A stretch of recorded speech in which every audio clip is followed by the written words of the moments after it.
یہاں سے شافی معاشر کا لقب مستفاد ہے۔ ایک بات ذہن میں رکھیے، انسان کے نام دو قسم کے ہوتے ہیں، ناموں کی دو قسمیں ہیں، نمبر ایک ذاتی نام، نمبر دو صفاتی نام۔ آپ مثال سے سمجھ لیں، مثال اس کی یوں سمجھیں، ایک بچے کا ذاتی نام زید ہے، اب اس بچے میں کوئی خوبی صفت اور کمال ظاہر نہیں ہوا،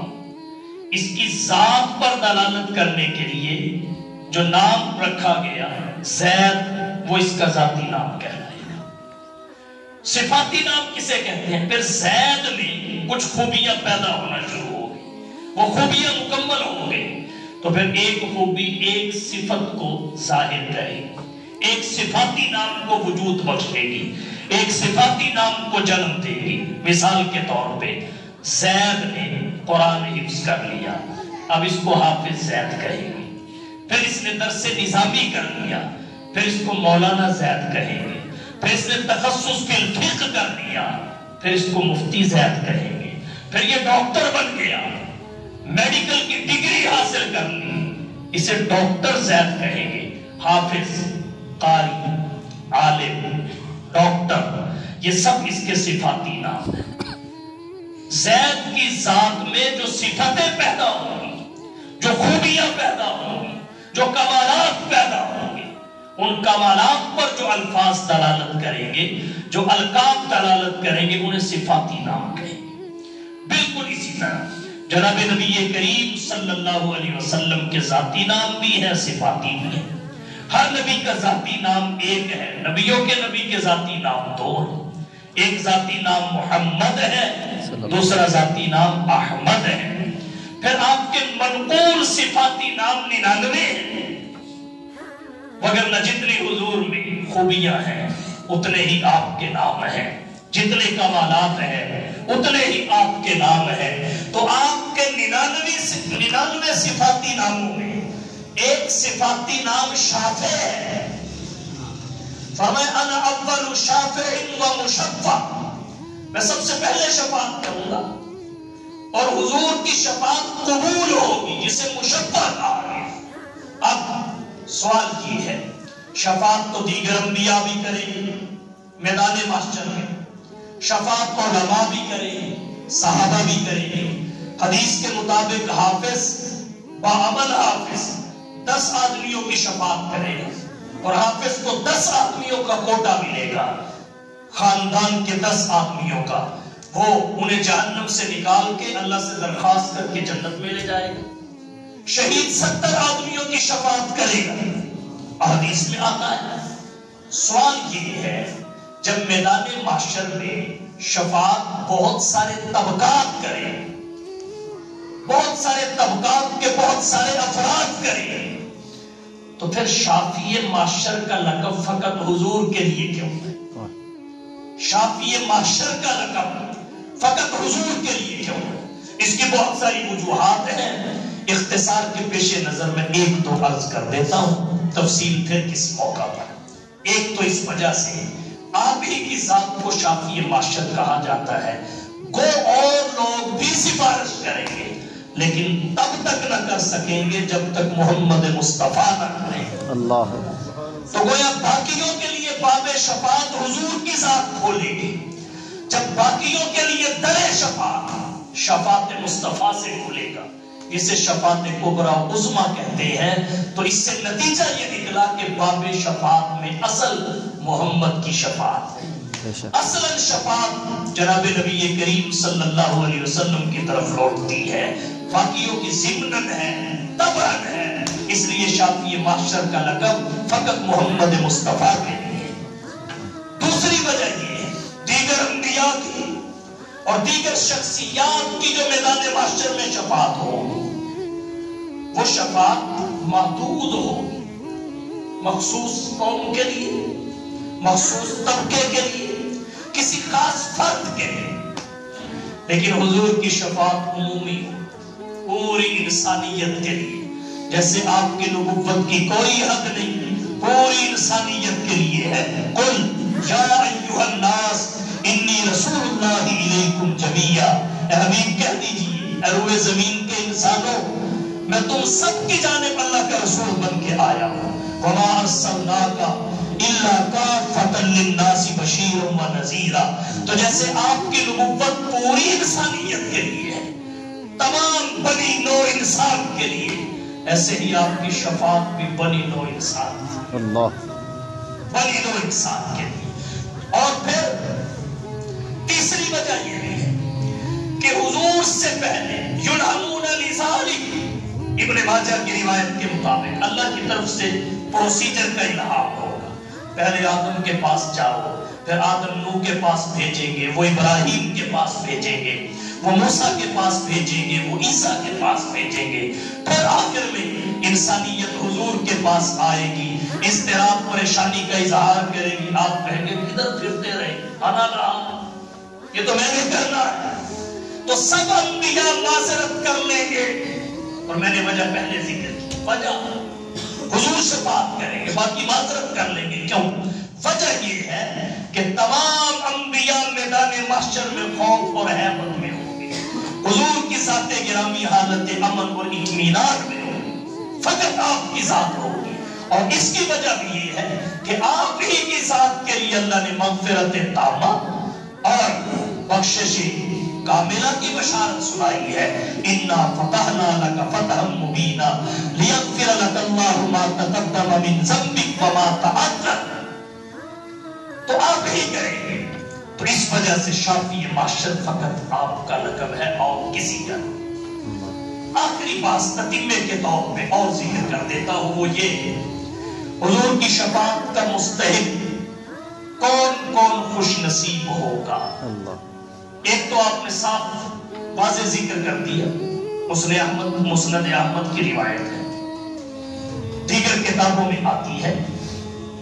ترمذی میں ابو داود میں المستدرک للحاکم میں المعجم للطبرانی میں حضور نے فرمایا شفاعتی لأہل الکبائر من امت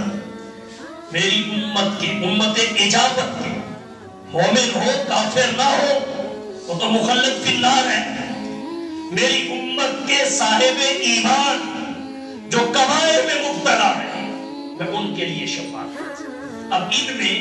نبی کی شفاعت کا استحقاق کس کے لیے ہے چند ایک کی وضاحت کر دیتا ہوں باقی پھر کسی موقع پر حضور صلی اللہ علیہ وسلم نے فرمایا شفاعت میری کس کے لیے ہوگی من زار قبری وجبت لہو شفاعت جو میری قبر کا دیدار کرے گا اس کے لیے میری شفاعت لازم ہو جائے سبحان اللہ اور مشکات المصابی میں حدیث آتی ہے من زارنی متعمدا کان فی جواری جو قصد اور ارادہ کے ساتھ مجھے دیکھے یعنی میرے روزے کو دیکھے جنت میں وہ میرا ہمسایہ ہو اللہ جو ذات نبوی کو دیکھے حالت ایمان میں اس پہ جنت واجب ہو جاتی ہے اس کے لیے جنت واجب ہو جاتی ہے اور یہ خوش نصیب طبقہ صحابہ کا ہے ہم جنت تلاش کرتے ہیں جنت محمد کے صحابہ کو تلاش کرتی ہے اللہ نے دنیا میں ہی ان کے لیے جنت الاٹ کر دی فرمایا وَكُلًّا وَعَدَ اللَّهُ الْحُسْنَى تو پہلا استحقاق کس کے لیے فرمایا من زار قبری وجبت لہو شفاعتی دوسرا خوش نصیب کون ہے مشکات شریف میں حدیث آتی ہے فرمایا من سکن المدینہ وصبر علی بلائها کنت لہو شہیدا وشفیعا یوم القیامت جو مدینہ میں سکونت اختیار کر اپنا وطن چھوڑ دے گھر بار چھوڑ دے نبی کے دیار میں جا کے ڈیرا ڈال لے اور پھر وہاں پہ آنے والی تکلیفوں پہ صبر کرے ان کا ذکر بھی کسی سے نہ کرے شکوت اور شکایت زبان پہ نہ آئے حضور فرماتے ہیں کنت لہو شہیدا میں قیامت کے دن اس کے ایمان کی بھی گواہی دوں گا وشفیعا اور میں اس کے لیے شفاعت بھی کروں گا ہمارے اکابر اور اسلاف بہت سارے اپنے وطنوں کو چھوڑ کے حلقہ احباب کو ترک کر کے مدینہ طیبہ میں جا کے ایسے بسے کہ ایک لمحہ کے لیے بھی مدینہ سے باہر قدم نہیں رکھا کہ کہیں ایسا نہ ہو کسی ضرورت کے تحت مدینہ سے باہر جائے موت آ جائے اجل کا وقت آ جائے داعی اجل کو لبیک کہنے کی گھڑی آ جائے اور ہماری روح مدینہ سے باہر پرواز کر جائے نبی کی شفاعت کے استحقاق کے لیے سب کچھ چھوڑ کے مدینے کی مٹی کے نام اپنی زندگی کو لکھ دیا. من سکن المدینہ وصبر علی بلائیہا کنت لہ شہیدا وشفیعا یوم القیامہ. اور تیسرا خوش نصیب کون ہے؟ صاحب ہدایہ نے ہدایہ شریف جلد اول میں کتاب الصلاۃ میں ایک حدیث ذکر کی حوالے کے ساتھ. غالباً اس کے الفاظ یہ حضور نے فرمایا من ترک اربعا قبل الظہر لم تنلہ شفاعہ. جو ظہر سے پہلے کی 4 سنتوں کو ترک کرے گا میں محمد کی شفاعت کو حاصل نہیں کر سکے گا، اسے میری شفاعت حاصل نہیں ہوگی. تو گویا جو مؤکدہ سنتیں ظہر سے پہلے کی پابندی کے ساتھ پڑھتا ہے اس کے لیے بھی نبی کی شفاعت کا استحقاق پیدا ہو جاتا ہے. الصواعق المحرقہ میں ایک طبقہ اور ذکر کیا گیا. وہ طبقہ نبی کے صحابہ کے جانثاروں کا ہے، وفاداروں کا ہے، صحابہ کرام کے بغض اور کینے سے اپنے دل کو پاک رکھنے والوں کا ہے، ان کی محبت کا اپنے دل کو خزینہ بنانے والوں کا ہے. فرمایا جو میرے صحابہ کا دفاع کرے گا، میرے صحابہ کی حفاظت کرے گا، ان کے بارے میں جو اعتراضات ہیں ان کا ازالہ کرے گا، پیدا ہونے والے شکوک و شبہات کو زائل کرے گا، اسلام میں ان کی آئینی حیثیت کو واضح کرے گا، ان کی حقیقی پوزیشن کا دفاع کرے گا. من حافظہ صحابی. اس خوش نصیب کے لیے بھی اللہ کے نبی نے فرمایا یہ حوض کوثر پہ بھی میرے پاس آئے گا، محمد اسے پانی بھی پلائے گا، اس کی شفاعت بھی کرے گا. سبحان اللہ. اللہ شفاعت نبی کی کس کے لیے ثابت ہے؟ مشرک نہ ہو، شرک نہ کرے، دور رہے، نبی کی سنتوں سے محبت کرے. اور ایک خوش نصیب اور ہے، بڑا آسان سا عمل ہے. اذان کے بعد جب دعائے وسیلہ پڑھی جائے، دعائے وسیلہ اس میں حضور کے لیے ہم مقام محمود مانگتے ہیں. تو نبی کی جانب سے اشارہ یہ ہے جو میرے لیے مقام محمود مانگے گا یہ شفاعت ہی تو ہے، اللہ اس کے لیے نبی کی شفاعت ثابت ہو جائے گی. اور حضور نے پوری زندگی ہمارے لیے مانگا ہے.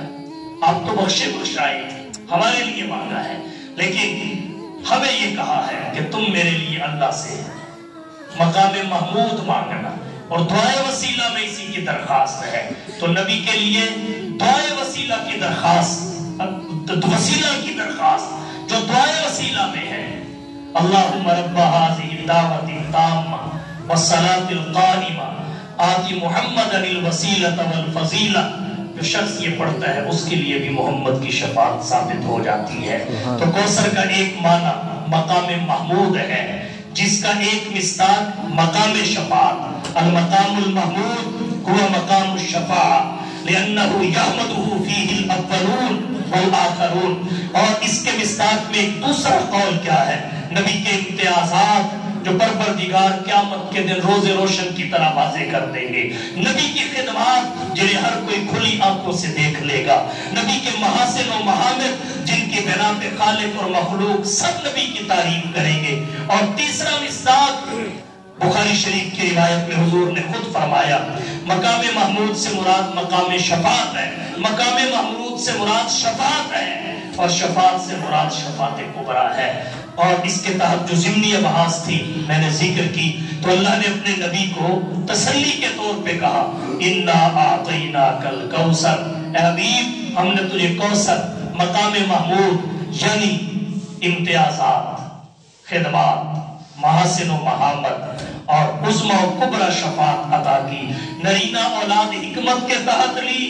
کوثر تسلی کے تحت دیا. ہر نبی کی شفاعت شفاعت ہے، تیری شفاعت بھی کوثر ہے. وآخر دعوانا ان الحمدللہ رب العالمین.